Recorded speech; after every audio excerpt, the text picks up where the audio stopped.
देखिए, आपने बहुत अच्छा सवाल पूछा। आप देखते हैं कि 1967 तक तो 15 साल तक तो एक साथ चुनाव हुए। क्या उस समय देश में अराजकता थी? अभी भी कई राज्यों में एक साथ चुनाव हो रहे हैं, 5, 6, 7 राज्य साथ जुड़ते हैं। उनमें कभी कभी ऐसी कोई प्रॉब्लम नहीं आती है। वो राज्य बड़े खुश हैं। उन्होंने कभी ये नहीं कहा कि हमारा चुनाव अलग कर दो। देश में ये कभी आवाज़ नहीं उठी कि जो 7 चुनाव हो रहे हैं अभी, उनको अलग अलग कर दो। तो जो आर्गुमेंट दे रहे हैं, उस आर्गुमेंट का जस्टिफिकेशन नहीं है। हम तो चाहते हैं कि क्योंकि देश में विपक्ष भी हैं, डेमोक्रेसी में सब तरह के लोग होते हैं, तो विपक्ष का जो हम भी चाहते हैं कि वो आर्गुमेंट देवें। लेकिन अगर एक साथ चुनाव होने में सबसे बड़ा फायदा जो मैं एक और बता रहा हूँ आपको, क्योंकि प्रजातंत्र डेमोक्रेसी को सुप्रीम कोर्ट ने भी, ये हमारा बेसिक स्ट्रक्चर है कि इसको हम नहीं बदल सकते, डेमोक्रेसी देश में रहेगी। लेकिन डेमोक्रेसी अगर सही मायने में, अगर डेमोक्रेसी मजबूत बनाना है तो एक साथ चुनाव करने से सबसे बड़ा फायदा ये है कि वोटर का पार्टिसिपेशन, परसेंटेज ऑफ पोलिंग जो है वो बढ़ेगी। अगर आप सोच के देखिए, अगर पंचायतों के, म्यूनसिपलिटी के, विधानसभा के और लोकसभा के चुनाव एक साथ हैं तो आपकी पोलिंग परसेंट 80% तक जा सकती है। तो आप क्या करेंगे कि हमारा ट्रू सेंस में जो जनप्रतिनिधि हैं वो जनप्रतिनिधि हैं, जनता के द्वारा चुना गया। नहीं तो अगर 40% पोलिंग होती है, हम क्या कहेंगे, अगर 30% में वो जीतता, 10% सामने वाला जीतता है, तो 70% का तो वो जनप्रतिनिधि हुआ ही नहीं।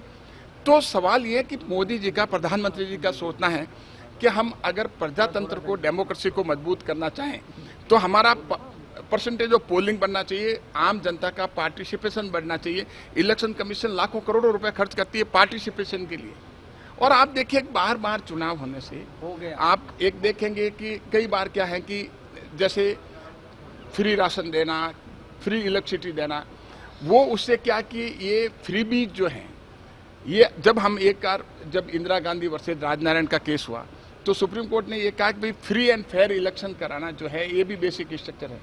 और तमिलनाडु के जजमेंट में सुप्रीम कोर्ट ने ये भी कहा, बालाजी के केस में, कि अगर आप ये फ्रीबीज देते हैं तो आप फ्री एंड फेयर इलेक्शन के खिलाफ है, एंटी डेमोक्रेटिक है, क्योंकि उनको आप जो हैं इंड्यूस कर रहे हैं, वोटर को प्रलोभन दे रहे हैं। और प्रलोभन दे करके आपको पेंशन देंगे, वो देंगे, तो उनके लिए, उनको मजबूत करने के लिए उनका शिक्षा दो, उनको हर तरह से, गरीब आदमी को मजबूत करो, तो इसमें वो देश भी मजबूत होगा। ये सोच प्रधानमंत्री जी का है कि हमारा गरीब आदमी जो हैं वो भी मजबूत होकर के और आम धारा में वो आए। ये सोच है, ये विजन है, तभी भारत विकसित बनेगा। नहीं, देखिए, हम आदरणीय प्रधानमंत्री जी का मैं बहुत धन्यवाद करता हूं, और पूरी कमेटी का, चौधरी साहब का, और जितने भी हमारे मेंबर जेपीसी के यहाँ पहुँचे हैं, मैं सभी का धन्यवाद, आभार व्यक्त करता हूँ कि बहुत ही महत्वपूर्ण देश के इतिहास में स्वर्ण अक्षरों से लिखे जाने वाला जो निर्णय है,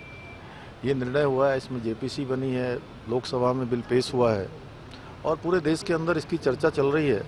कल से कमेटी यहाँ आई हुई है और कमेटी के सामने हमने राज्य में किस प्रकार से चुनाव में हमें चुनौतियों का सामना करना पड़ता है, कौन कौन से जो जून, जुलाई, अगस्त, सितंबर 4 माह हमारे लिए वर्षा काल वाले, आपदा काल वाले, ऐसे माह का भी हमने जो है अपने राज्य की जो समस्या है उनको बताई है। और एक देश एक चुनाव होने से निश्चित रूप से बहुत बड़ा लाभ देश को भी होने वाला है, और लोकतंत्र का जो एक उत्सव होता है वो उत्सव सही प्रकार से जनता 5 सालों में एक बार मना पाएगी। और 1967 तक ये लगातार इस प्रकार से एक साथ चुनाव होते रहे हैं, और अभी भी उड़ीसा में इस वर्ष भी और इससे पहले वर्ष 2019 में भी एक साथ चुनाव हुए। बहुत ऐतिहासिक डिसीजन है, और हमारी तरफ से यहाँ से राज्य के अंदर हम लोगों ने पहले भी इस प्रकार की जो है बैठकें की हैं, अनेक कार्यक्रम यहाँ पर आयोजित किए हैं। सभी में लोगों की भी जो स्वतंत्र राय आई है, देश की जनता भी चाहती है कि एक देश में एक बार चुनाव होना चाहिए, इससे संसाधन भी बचेंगे, मैन पावर भी कम से कम खर्च होगी, और बार बार जो आचार संहिता लगती है उसके कारण से अनेक विकास के कार्य जो बार बार प्रभावित होते हैं, रुकते हैं। और अब मैं पिछले अगर 3 सालों की ही बात करूं, 2022 के बाद राज्य में 175 दिन से अधिक दिनों तक जो है आचार संहिता प्रभावी रही है, जिसके कारण से अनेक जनहित के काम, अनेक ऐसे निर्णय जो हम ले सकते थे नहीं लिए गए थे, नहीं ले पाए आचार संहिता के कारण। अभी पंचायत के चुनाव होने हैं, उसमें भी हमारी लगभग 1.5-2 महीने तक आचार संहिता रहेगी। इसलिए एक देश एक चुनाव देश के हित में है और ये बहुत अच्छा डिसीजन है। मैं सभी कमेटी के लोगों का, आदरणीय प्रधानमंत्री जी का मैं स्वागत करता हूँ, यहाँ से जो है उनका धन्यवाद करता हूँ। देखिए, जो हमारी केंद्र सरकार है वो एक बड़े लोकतांत्रिक तरीके से काम करती है। जब ये बिल पार्लियामेंट में आया तो विपक्ष के तमाम लोगों ने इसमें मांग की कि भाई इसमें एक जेपीसी का गठन होना चाहिए, एक ज्वाइंट पार्लियामेंट्री कमेटी का गठन होना चाहिए, जो इस बिल के बारे में पूरे देश के अंदर तमाम जो हितधारक है उनसे बातचीत करें।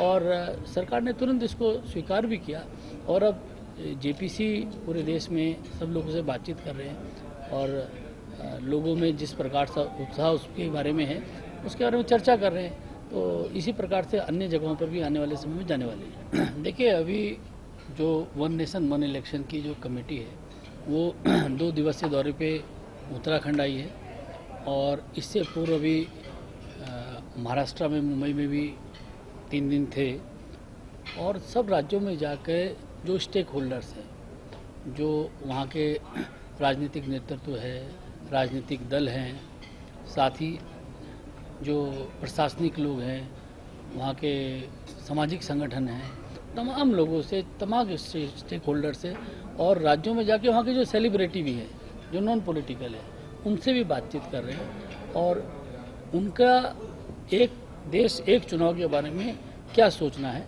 इस सब बारे में उनसे राय ली जा रही है। इसी फहरिस्त में आज उत्तराखंड में है और उत्तराखंड में भी सभी जो स्टेक होल्डर्स हैं उनसे बातचीत हो रही है। इसी प्रकार से अन्य प्रदेशों में भी जाने वाले हैं। इससे पूर्व दिल्ली में भी जुडिशरी से जुड़े लोग, अन्य संगठनों से जुड़े लोग, लॉयर से, डॉक्टर से, तमाम लोगों से बातचीत करके पूरे इस तरह से कि पूरे देश का उसमें पार्टिसिपेशन हो और उसके बारे में जानकारी ले रहे हैं।